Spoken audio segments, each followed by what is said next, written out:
What's up, my people? Welcome back to the channel Odule FC. Who are we?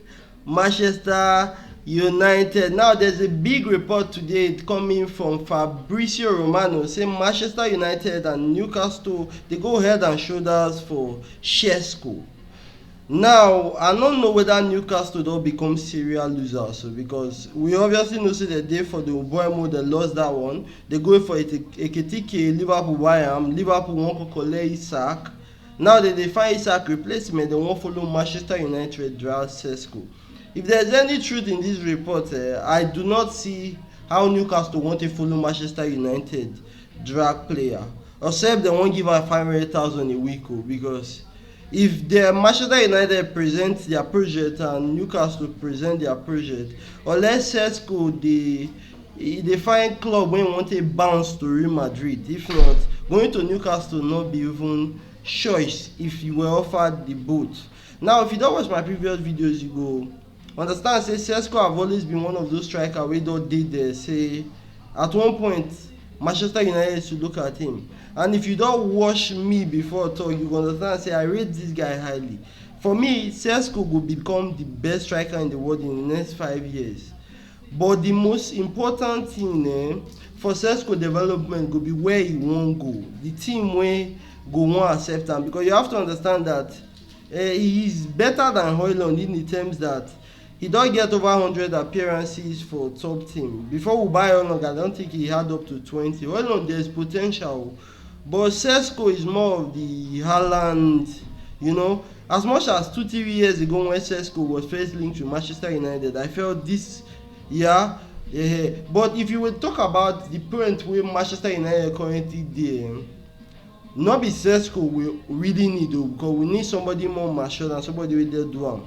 That is not to doubt the ability of the player Šeško is. Šeško, like I said, he is going to be the best striker in the world. I think he's even better than Haaland. You see all those things Haaland have, the power. He has it, and he now has even the control of Isak. So imagine Haaland and Isak combined into one person. And I never see somebody where they shoot shot with Šeško. Like, if you see the ball striking for Šeško, and I think he said his role model was Zlatan Ibrahimovic. So you don't see his jump, good on the air, good on the feet. He can receive the ball, he can press, he can run. He's 22 years of age. The sky is the limit, or sky not even be the limit for Šeško, because Šeško, he has everything to become the best striker in the world. But the next environment he goes to will be what is the key factor to how he could fit deliver. Now I'm sorry to bring up Højlund, but yes, Højlund as a young striker, he came in and he has taken him time to settle into Manchester United. Plus the responsibility of shouldering Manchester United as the biggest team in England not be easy. The media not they go easy on you at all. Can Šeško handle that? Now we go depend on the environment which Šeško come in. And with the sign of Uboemo and Cunha, Manchester United were just trying to create that environment. It never bake yet. For me, I was thinking Šeško go end up for a place like Real Madrid or Barca, somewhere where the foundation already there, he go get time to bed in. But if Manchester United were to go for Šeško for £70 million, because reports say now within that range, then we will need to give him time to settle. And the thing is, funny enough, he might come in and start smashing in immediately. There's no certainty to what might happen. If he come in and he start blasting immediately, he might keep on scoring for the end of his career till he leaves Manchester United or in the next 10 years. But what if he comes in and struggles? Now the problem coming into a team like Manchester United, the fans, they toxic. If you get 5 bad games without scoring, they go tear Šeško apart. How himself go respond to those situations? Now we see how Højlund responded. The thing damaged the guy confidence. See, now Højlund has not been that guy we saw, I think, 2 seasons ago. Because there was a spell where Højlund get about 2 seasons ago where he was firing. He had a good spell, but since he went for that, how many matches without scoring, fans damaged the guy. Now he's still finding his feet. How will Šeško react? Because times go come for Manchester United when he will get goals. Now how himself go react to the fans, because they will hate you today, love you tomorrow. Now the problem with a fan base as big as Manchester United. For me, I will get behind this signing. If Manchester United were to decide that we want to spend big on Šeško and not spend big on a midfielder this summer, I will understand. They have better data and they understand what needs to be done better than me. I'm just going to try to look into what they are doing and understand. For me, 70 million for Šeško, I will take him. Amazing potential. I will keep Højlund. Šeško, Højlund, Cunha, Zexi, all of them can play in the 9th position. I would like that dynamic. What Šeško will give you, if he comes in and it clicks, Šeško, Mbeumo, and Cunha, my brother, see, I'm telling you, this dynamic will be amazing if it clicks. Let's imagine for a second that Amorim is the guy.